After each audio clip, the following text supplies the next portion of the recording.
So here's what I'm having to do. We have 10 commandments we got to get through. And this cannot be a 10-hour podcast because I do not have time to edit a 10-hour podcast. So what we're going to do is we're going to put a 5-minute clock on each commandment. And once the 5-minute clock goes up, we have to be done no matter what we were saying. You could be in the middle of a really great point, but whoever's talking has to be done. Got it. Deal? Okay. Deal.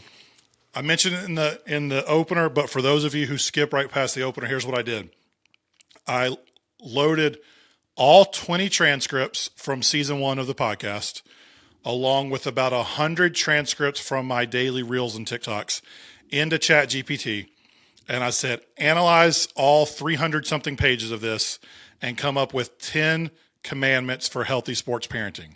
So this is ChatGPT's 10 commandments of healthy sports parenting based off of the content from the first half of the year on healthy sports parents.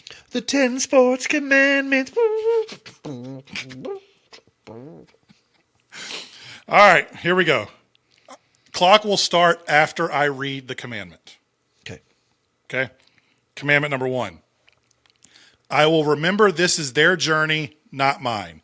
Youth sports are about our kids growing, not us winning. I'll resist the urge to relive my past or write a new one through them. Ready, set, go.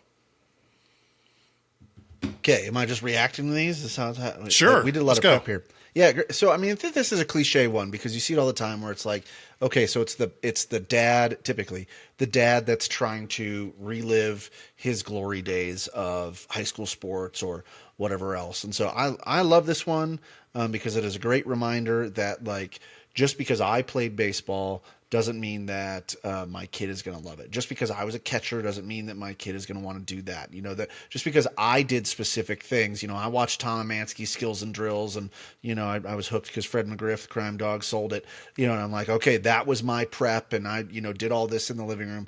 My son isn't going to do the same thing. So this is not my story. The urge for me to want to do sports was different, and it's okay to be different than my own kids. Yeah, the part I land on here is that I'll resist the urge to relive or to write a new story through them. Oh yeah, that's and good. I think that for me, that's the part that I have to that I do struggle with because like I'm the dreamer. I like getting. I can picture my kids playing for the high school. Well, Sure. I know they're not going to college to play sports. Have you seen me? But I have these hopes and dreams that I would love for them to experience. And so the piece I have to check myself on is to remember, like, I'm allowed to have those hopes and dreams, but I cannot project them onto them and force my kids to live out my hopes and dreams for them. I have to allow them to have their own hopes and dreams and support that instead of pushing what I want on them.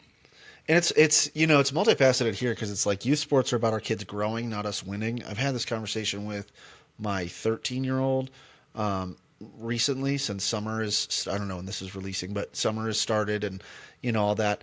And it's like, my job, buddy, is to raise you to be a kind human being. You know, it's to be a good human being towards other people. And it's like, okay, if that's my number one job, not only to keep him alive till he's, you know, launched, but, you know, to make him to help raise him to be someone that is kind. It's like, youth sports are about our kids growing, not us winning. It's like, yeah, sure.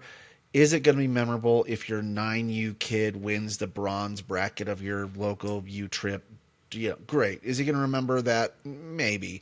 But more so, you know, it's about them growing and learning. And I shared this with our team the other day, you know, at the end of our season. You know, it's like, especially because I coach boys, and I looked at him and I said, you know what? As men, when you grow up, you're going to get knocked down so many times in your life. There's going to be so many times that you fail. There's going to be so many times that things don't work out the way that you want them to work out. And it's the way that you get back up and the way you respond to those things that are largely outside of your control that's going to determine whether or not you're ultimately a winner or a loser. And it's like, those are the moments that I think are more impactful than the times that we've had where we've won a tournament and we're, you know, we've got the banners and everybody's taking pictures. Those are great in the moment. But when I look back at my youth sports journey, it was a lot more of what my coaches taught me from being, you know, from growing as opposed to winning and losing. Yeah. I don't have too much to add to that. I think Okay, we all hit right, that great. one. We'll save some We time. saved We'll bank we saved time a minute and 30 seconds. No, we're not banking. We're not banking. If we don't use it, we lose it. Shoot. So, all right. These aren't rollover minutes? They're not rollover minutes. I don't have that much technology in front of me, and I'm not putting that much brain power into it. That was one of the 10 commandments of healthy sports parenting. If you want to watch them all together in the full episode, that link is down in the show notes below. The next season of the Healthy Sports Parents podcast starts August 13th.